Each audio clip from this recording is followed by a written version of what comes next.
کلمه طیبه لا اله الا الله محمد رسول الله.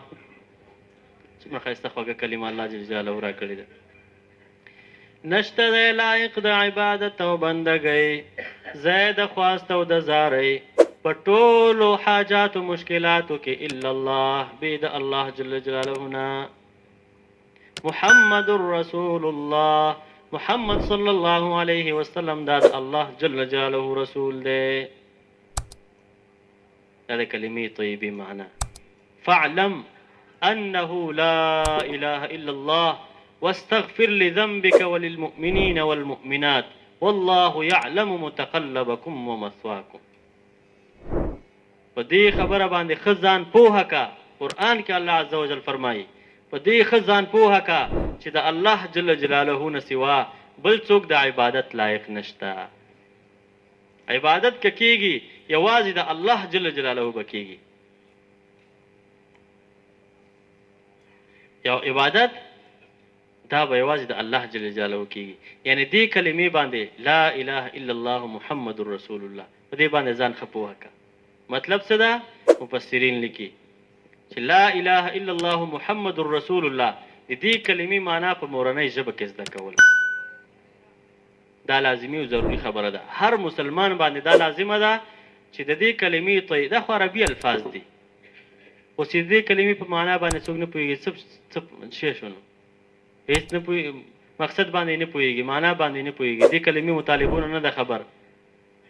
لا اله الا الله محمد رسول الله دا دې اول الفاظ صحیح کول دي. فصحیح الفاظ سره دې کلمې اقرار کول دي. په ژبې سره اقرار کول دي، په زړه سره تصدیق کول دي. لا اله الا الله محمد رسول الله. اول د دې کلمې الفاظ صحیح کول، خپل هم صحیح کول او د دې کلمې نورو خلکو ته د دې الفاظ صحیح کول. په کور کې زنانو ته نورو خلکو ته خپل خپلوانو ته د دې الفاظ صحیح کول. دویم د دې معنا زده کول.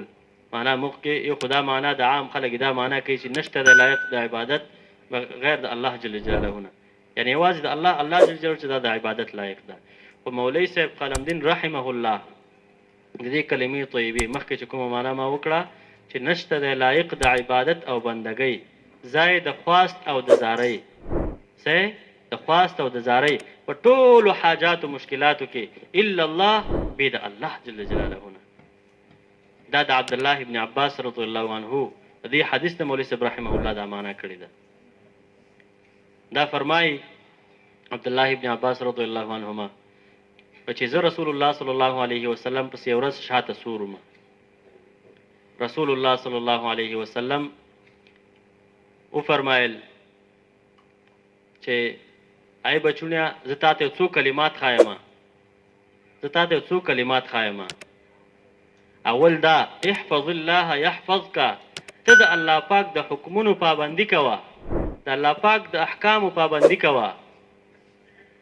یعنی د الله جل جلاله چې د کوم کار درته ویلی دي، د کوم کار امر یې درته کړی ده، درته ویلي چې دا کار کوه هغه کار کوه، درته ویلي چې دا مه کوه هغه مه کوه. یعنی د الله پاک د احکامو پابندي کوه. الله پاک به ستا حفاظت وکړي.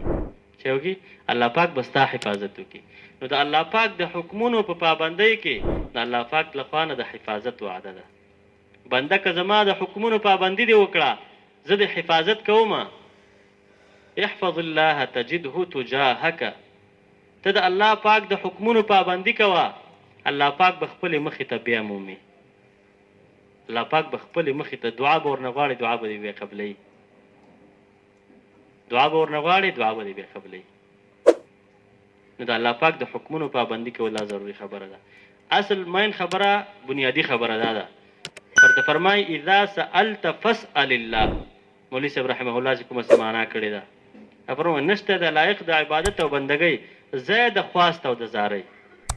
دلته پیغمبر علیه الصلاة والسلام عبدالله ابن عباس رضی الله عنه څه فرمایي کله چې سوال کې فاسأل الله، کله چې څه غواړې چا نه غواړه الله نه غواړه. فاسأل الله، الله نه سوال کوه، الله نه غواړه، بل چا نه مه غواړه. ورته فرمایي اذا استعنت فاستعن بالله.